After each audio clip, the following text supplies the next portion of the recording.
वसा जनसेवेचा।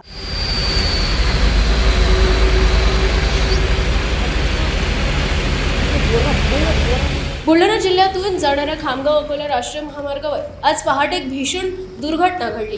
धावत्या ट्रकला अचानक लागलेल्या भीषण आगीत ट्रकमधील लाखोचे तूर जळून खाक झाले आहे। शॉर्ट सर्किटमुळे ही आग लागल्याचा प्राथमिक अंदाज वर्तवण्यात येत असून या घटनेमुळे महामार्गावर काही काळ भीतीचे वातावरण निर्माण झाले होते।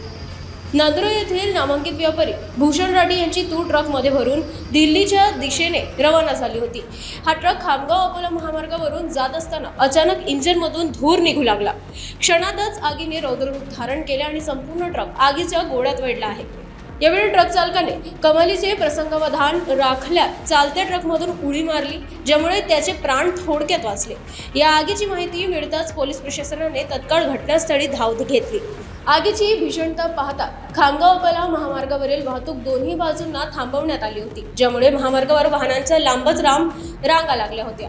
माहिती मिळताच अग्निशमन दलाच्या गाड्यांनी घटनास्थळी दाखल होत आगीवर नियंत्रण मिळवण्यासाठी शर्थीचे प्रयत्न केले। मात्र आग इतकी भयानक होती की ट्रकमध्ये असलेली लाखोची तूर पूर्णपणे जळून खाक झाली।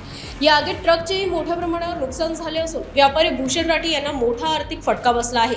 अग्निशमन दलाच्या अथक प्रयत्नानंतर आग विझवण्यात यश आले असून त्यानंतर या मार्गावरील वाहतूक हळूहळू पूर्वपदावर केली। City news.